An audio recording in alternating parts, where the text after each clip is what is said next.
Hi my dear friends, my subscribers, my viewers and my channel's members. दिनै नोंथांमोननि सेराव लानानै फैलायबाय आङो मोनसे गोदान भिडिअ एजुकेशनल आरो इंलिश लर्निं भिडिअ मोनसे खोब इम्पोर्टेन्ट दिनैनि भिडिअआ जागोन निउसपेपार रिडिं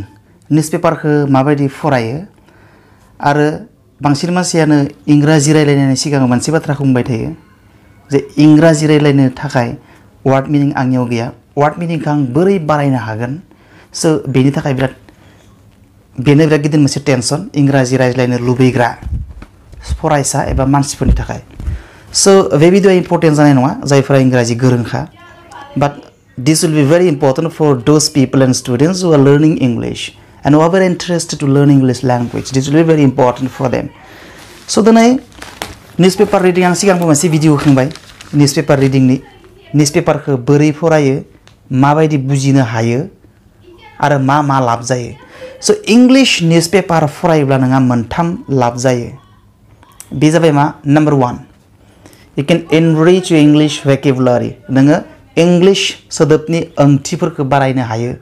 गोबां इंग्लिश सोदोब मिथिनो हायो माबायदि आं खोन्थागासिनो दङ 2 number you will be able to learn English sentence making skill इंग्लिशनि बाथ्रा दानायनि जितु सोलो स्किल बे स्किलखौ नोङो गोबां सोलोंनो हायो इंग्लिश पेपार फरायनायनि गेजेरजों number 3 is you can learn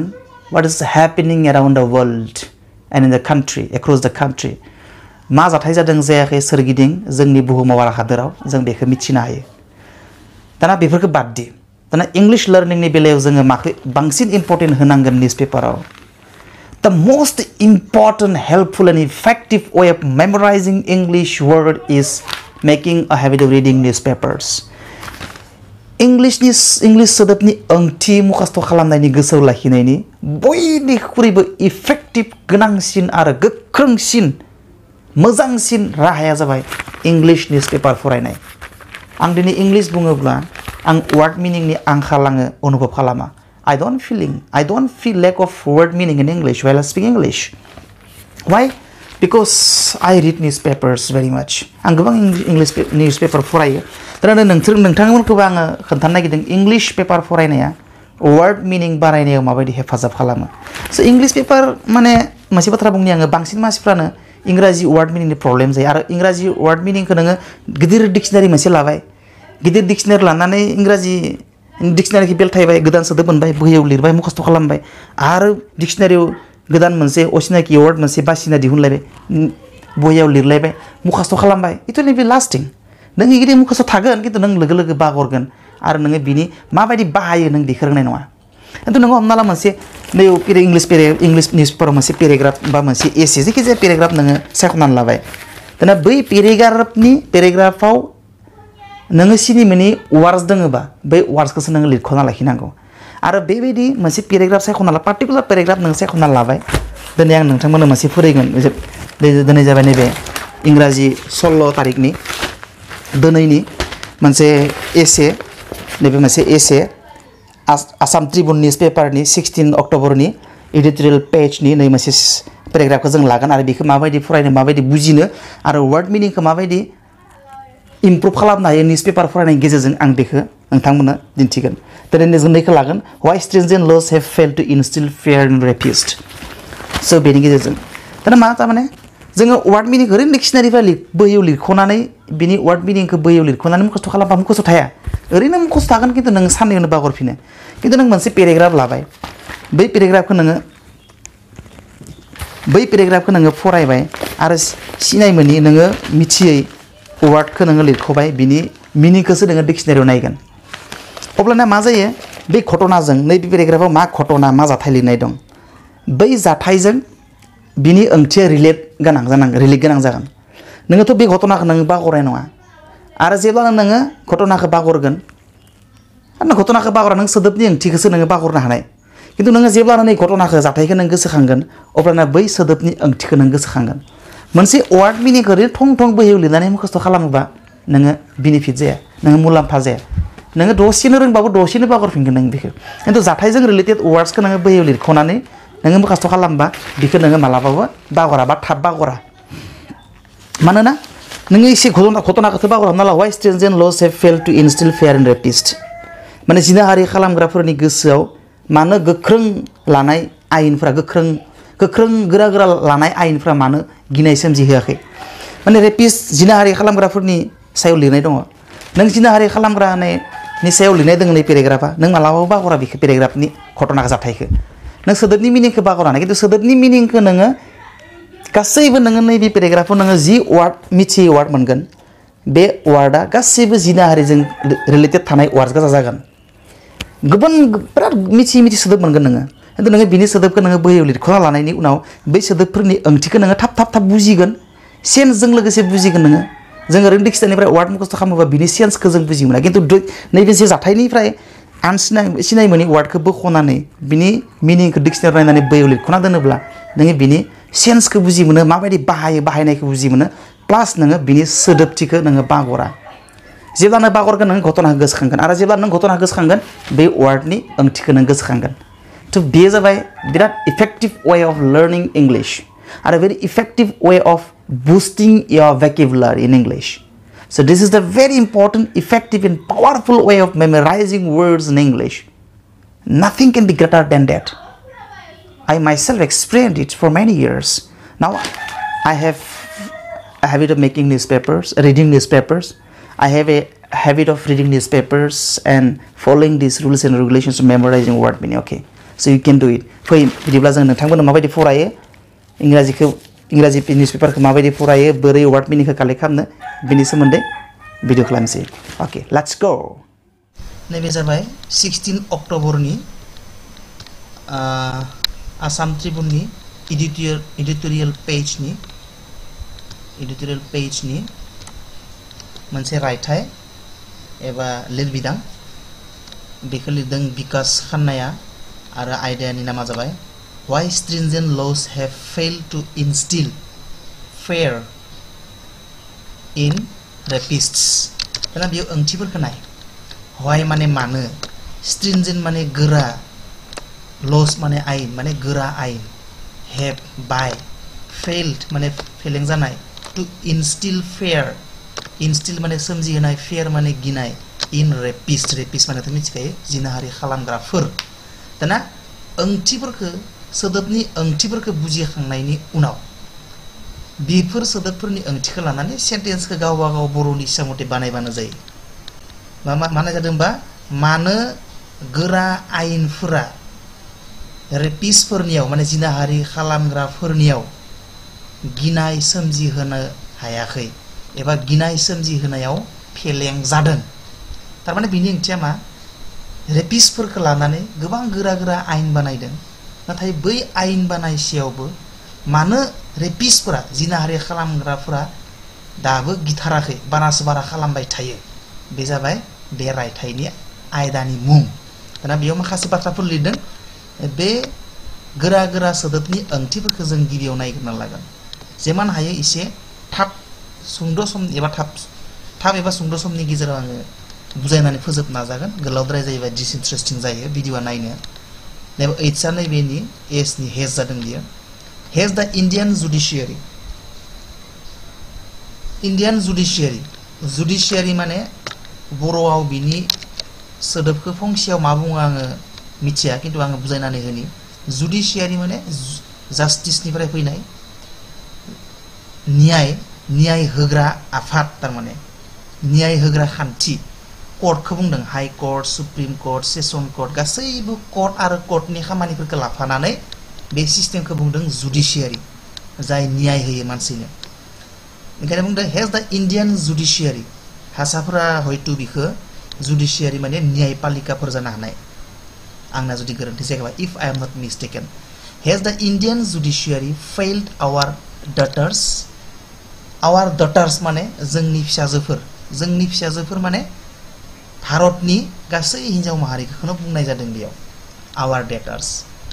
hedge the Indian judiciary failed our डटार्स इन्डियानि जुडिशियारिया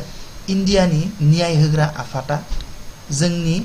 फिसाजोफोरखौ माने हिन्जावसाफोरखौ फेलें जाहोदों नामा होनना बुंदों why Indian daughters continue to be violated माने तो मैला खालामनाय एबा गादब जानाय गाज्रि खालामनाय violate माने गाज्रि खालामनाय despite माने मा despite माने आसेयावबो मायबा मोनसे खालामसेयावबो the government framing माने सरकार framing माने दानाय एबा बानायनाय tough माने गोरा anti rape माने जिनाहारि खालामनायनि हेंथायै anti rape legislation माने आयेन बानायनाय दाना मा होनना बुंदों बर'जों नायनि नै सेकेन्ड लाइना why Indian daughters मानो भारतारि हिन्जावसाफ्रा फिसाजोफ्रा continue to be violated गाज्रि खालामजाबाय थायो despite आसियावबो मा आसियावबो the government framing सरकारा दासियावबो मा दासियावबो tough anti rape legislation गोरा जिनाहारिनि हेंथायै आयेन माने जिनाहारिनि हेंथायै गोरा गोरा आयेन दासियावबो सरकारा आयेन दासियावबो भारतारि हिन्जावसाफ्रा हिन्जाव माहारिफ्रा एबा फिसाजोफ्रा मानो गाज्रि खालामजाबाय थायो होनना बुंदों स' भेरि इन्टारेस्टिं वर्ड्सफोरनि मिनिंखौल' फार्स्टआव नायना लाग्रोनांगौ बिनि उनाव वर्ड्सफोरनि मिनिंखौ मिथिजाबनायनि उनाव सेन्टेन्सनि ओंथिखौ बुजिनायनि उनाव बे सेन्टेन्सनि बर'आ मा जागोन बे बर'खौ जोङो गावनि बर' राव मथेसो बानायना लागोन सेन्टेन्सखौ बुजिखांनायनि उनाव एसे गिदिर गिदिर आखरखौ नायनो थिंगालि दोङो नै आं एसे फिसाखौ बुजायफ्लांबाय नैबे आरो खायसे फरायनि why Indian daughters continue to be violated despite the government framing tough anti-rape legislation माने आयेन दानाय खान्थि दाना नेक्स्ट फरायनोसै नै नेक्स्ट लाइन नैबेखौ the laws आयेनफोरा do not seem to have any deterrent माने मा होनना बुंगोन बेखौ गोसो सेफायनाय deterrent माने गोसो सेफायनाय discourage courage माने थुलुंगा होनाय discourage माने थुलुंगा होनायनि उल्था गोसो सेफायनाय on the rapistफोरनि सायाव as the number suggests जिहेतु अनजिमाफोरनिफ्राय मिथिना मोनो अनजिमाफोरा फोरमायनाय बायदिब्ला अनजिमा माने मा रेपिस्टनि अनजिमा जिनाहारि खालामनायनि अनजिमाया जिबायदि बांलांबाय थादों बे अनजिमानि बायदिब्ला on the rapist जिनाहारि खालामग्राफोरनि सायाव any deterrent जेबो सिगिनाय जायाखै खोमा होनना बुंदों the laws do not seem to have any deterrent आयेनफोरा जेमान Gora Gora आयेन दाया मानो बै आयेनफोरा जेबो गिनाय सोमजिहोनो हायाखै खोमा सिम माने खोमा एबा जां बै गोरा गोरा आयेन दानायफोरा जेबो सिगिनाय एबा गोसो सेफायनो हायाखै खोमा on the rapist जिनाहारि खालामग्राफोरनि सायाव as the number suggests जिहेतु जिनाहारि खालामग्राफोरनि अनजिमाया बुङो एबा जिनाहारि खालामग्राफोरनि अनजिमाया जिबायदि बांलांदों बे बांलांनाय अनजिमानि बायदिब्ला रेपिस्टफोरनि सायाव जेबो सिगिनाय आयेनफोरा खालामनो हायाखै खोमा होनना बुंदों स' बेबायदि बुजिनांगोन बेबायदि बर'खौ नों आंनि बुंनाय बायदि जायाबाबो जागोन नों बर'खौ आंनिख्रुइबो मोजां साजायना लानो हागोन खिन्थु नोङो फार्स्टआव नोङो वर्डफोरनि मिनिंखौ नोङो नायग्रोना लानांगोन अब्लानो जायो आरो वर्डनि मिनिंखौ नोङो मोजां गोसो लाखिनो गाहामनि डिस्पाइट माने आसियावबो फ्रेमिं माने दानाय टाफ माने गोब्राब एबा गोरा रेपनि उल्था एन्टि रेप माने रेप खालामनायनि हेंथायै लेजिस्लेशन माने आयेन दानाय दा लस आयेना डु नट सिम जां टु हेभ एनि डेटारेन्ट जेबो सिगिनाय खालामनो हायाखै जां अन्डार पिस जिनाहारि खालामग्राफोरनि सायाव एट नाम्बार साजेस्ट अनजिमाया बुंनाय बायदिब्ला साजेस्ट माने बुंनाय बायदिब्लायानो जायो आरो फोरमायनाय बायदिब्ला नेक्स्ट लाइनाव थाङो एभ्रि 16 मिनिट्स मोनफ्रोम 16 मिनिटनि उन एभ्रि माने बेखौनो बुजायदों उनखौ बुजायदों थारमाने मोनफ्रोम 16 मिनिटाव होनना बुंदों बा मोनफ्रोम 16 मिनिटनि उन एभ्रि 16 मिनिट्स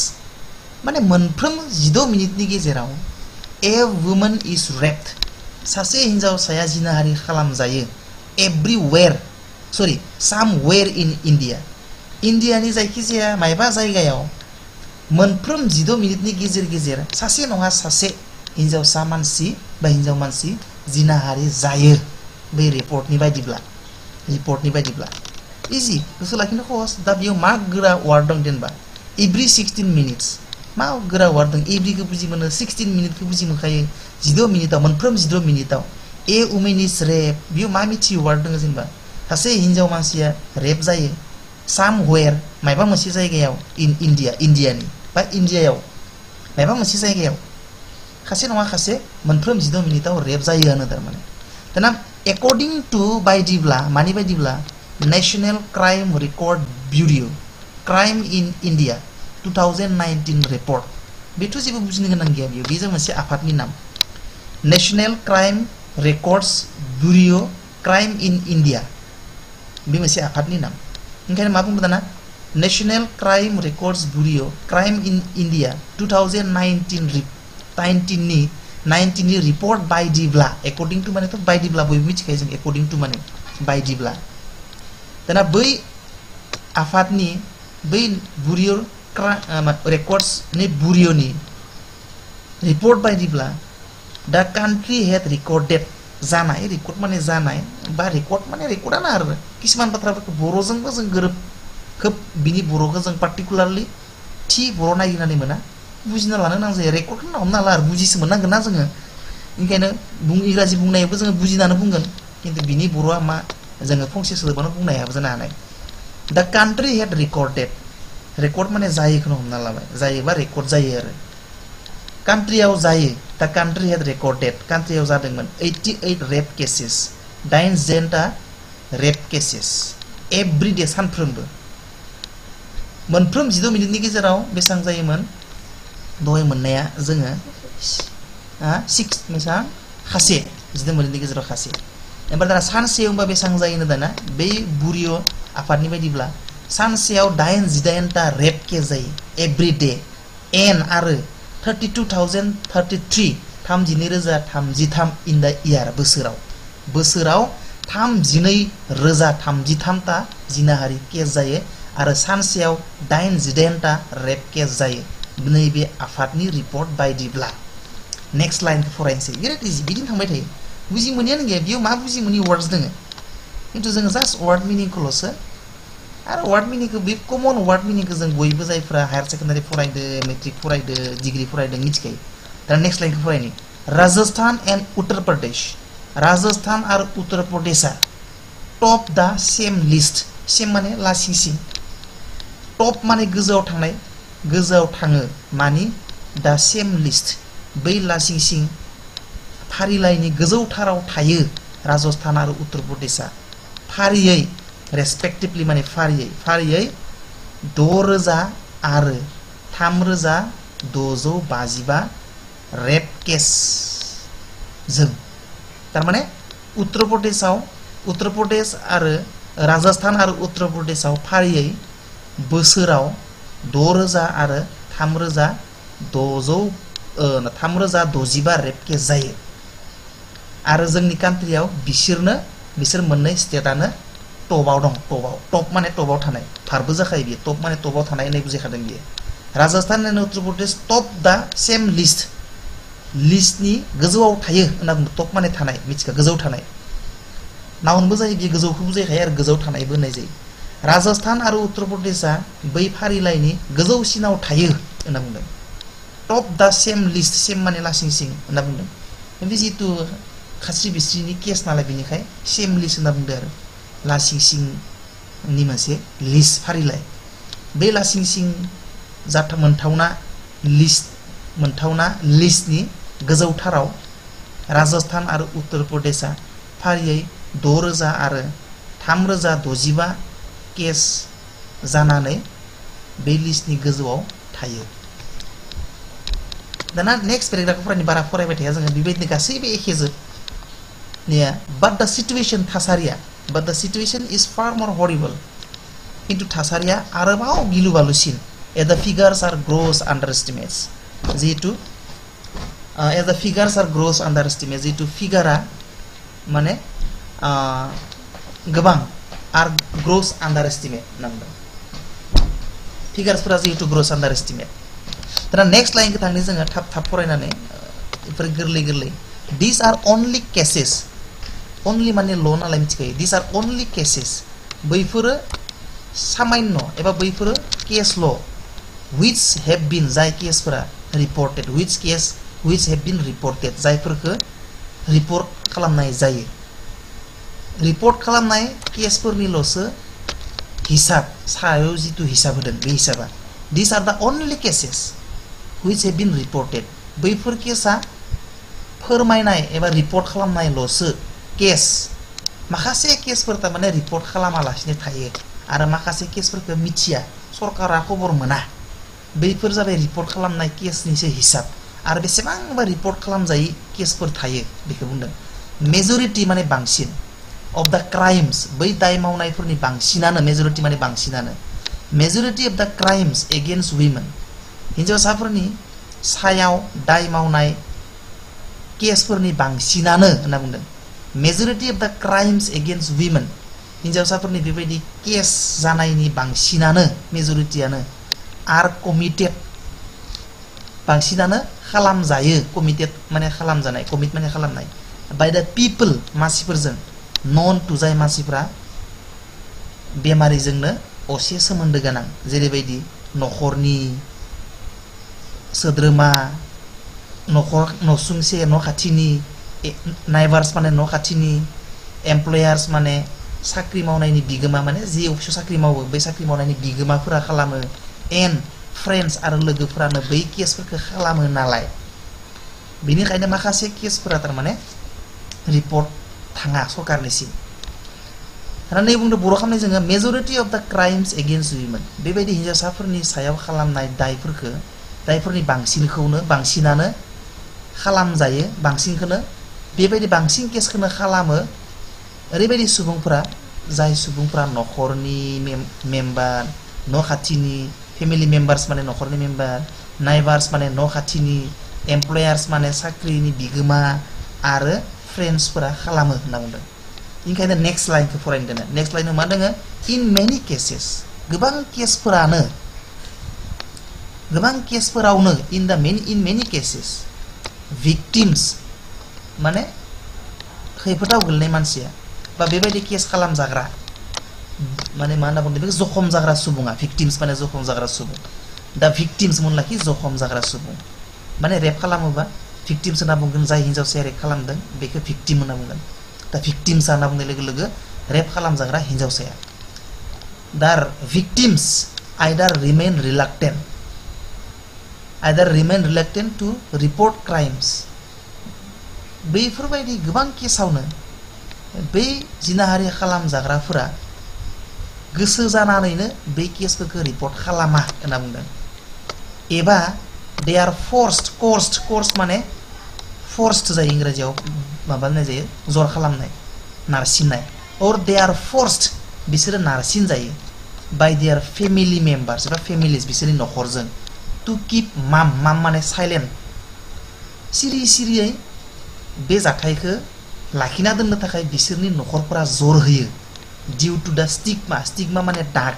दागो attached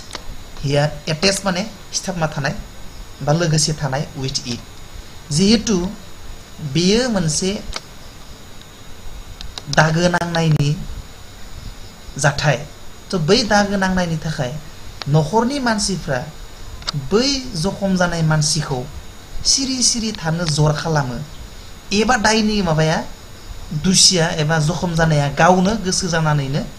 लासिंसिं अपमान जागोन होननानै बे बाथ्राफोरखौ सरकारनो फोरमाया बा ओपन खालामा होनना बुंदों तो बेबायदिनो सिम्पल बेबायदिनो बहुत सिम्पल आरो दा नेक्स्ट मोनसे लाइन फरायबावनि आरो गोबाव जायो भिडिअआ गासैबो एखे जोब बेबायदिनो फरायलांबाय थाबानो बुजि मोनो आरो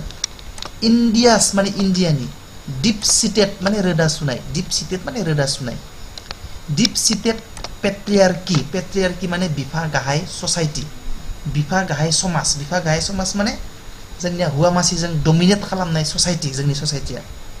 हौवा मानसिया हिन्जावसाफोरखौ डमिनेट खालामो नालाय दाना मा बुंनाय दोननाय इन्डियास डीप सिटेड पेट्रियार्की इन्डियानि रोदा सुनाय बिफा गाहाय समाजा इस माने लार्जलि to be blamed दाय होजाथावना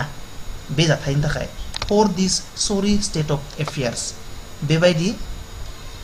sorry माने दुखु गोनां state माने थासारि affairs माने खामानि बेबायदि दुखु गोनां खामानिनि थासारिनि थाखाय जोंनि इन्डियानि रोदा सुनाय बिफा गाहाय समाजखौनो दाय होजाथावना बा दाय होजाथावो होनना बुंदों इन्डियास डीप सीटेड पेट्रियार्की